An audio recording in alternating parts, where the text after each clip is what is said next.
तो इस बीच यूपी के सैफई से बड़ी खबर है इस वक्त। अखिलेश यादव का सैफई में बड़ा बयान आया।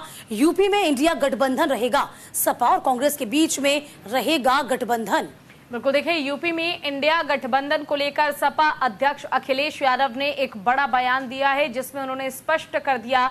मुलायम सिंह यादव की पुण्यतिथि पर श्रद्धांजलि देते हुए अखिलेश यादव ने कांग्रेस से सीट शेयरिंग पर बयान दिया। अखिलेश यादव ने कहा, आज के दिन बहुत कुछ नहीं बोलना है, लेकिन हाँ, यूपी में कांग्रेस के साथ गठबंधन रहेगा। देखिए, अखिलेश यादव के इस बयान के बाद अब सस्पेंस खत्म हो गया है।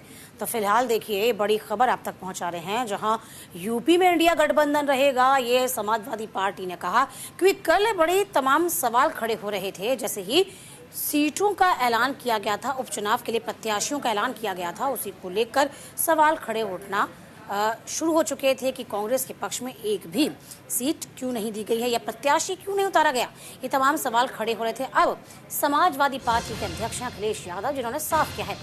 विवेक तिवारी हमारे साथ बने हुए हैं लखनऊ से। विवेक जी, यूपी के सैफई से इस वक्त की बड़ी खबर है, अखिलेश यादव ने बड़ा बयान दिया।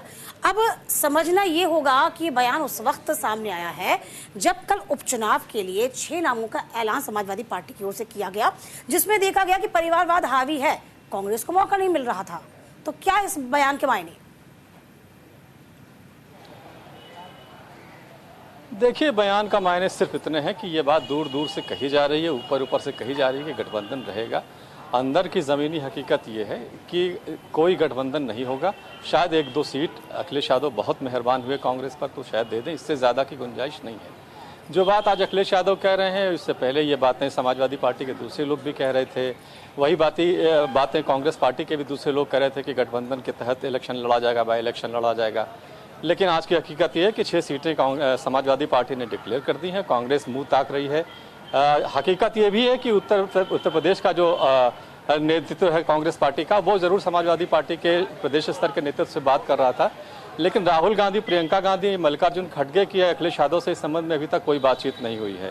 कांग्रेस पार्टी 10 विधानसभा सीटों पर जहां पर उपचुनाव होने, वहां पर इंचार्जेस प्रभारी तय कर चुकी है, उनके लोग काम कर रहे हैं।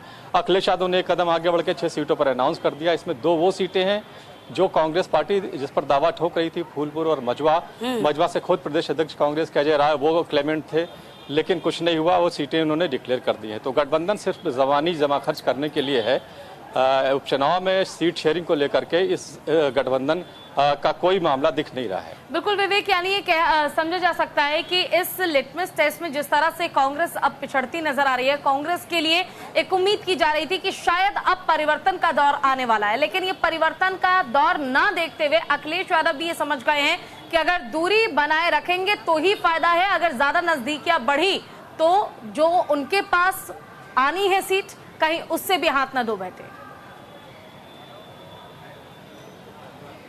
देखिए, बयानों तक ये नज़दीकियां हैं, और खासतौर से हरियाणा चुनाव में जो रिजल्ट आए उसके बाद से कांग्रेस का जो दबाव था, उसका जो भाव है या उसकी जो बार्गेनिंग पावर है, वो 0 हो गई है।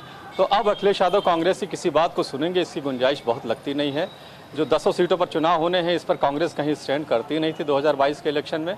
तो अब कांग्रेस को वो खुश होकर के या मेहरबानी करके कुछ 1-8 सीटें दे सकते हैं, इससे ज़्यादा नहीं है। बाकी गठबंधन आगे क्या शक्ल अख्तियार करता है, ये देखना होगा। हाँ। फिलहाल सिर्फ जबानी जमा खर्च करने के लिए ही यह गठबंधन है। हाँ, नहीं विवेक जी, यदि हम प्रैक्टिकली देखें तो ये समझ में भी हमें बहुत कुछ आता है कि संगठन जो आधार है वो 25-30 साल हो गए जो कि कांग्रेस खो चुकी है उत्तर प्रदेश से। थोड़ी बहुत चीजें दुरुस्त होने की कोशिश हमें लोकसभा चुनाव में आई थी, लेकिन इसमें मजबूती भी समाजवादी पार्टी को उत्तर प्रदेश में मिलती नजर आई। अब रही सही कसर, जैसा कि आपने भी जिक्र किया, चाहे वो हरियाणा चुनाव हो, उससे पूरी हो गई है। अब यहाँ पर बार्गेनिंग की गुंजाइश खत्म है और अब कोई रिस्क भी नहीं लेंगे साफ तौर पर अखिलेश यादव, और सुनना भी होगा राहुल गांधी को और कांग्रेस को भी।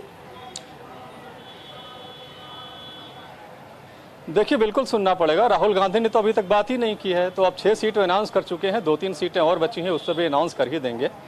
संगठन की जहां तक बात है तो संगठन कांग्रेस का हमेशा से कमजोर रहा है। वो कोशिश कर रहे हैं इसको ठीक करने की, लेकिन इस बाई इलेक्शन में संगठन के नाते कांग्रेस को कुछ सीटें बढ़ के मिलेंगी, इसकी कोई दूर तक कोई उम्मीद नहीं है।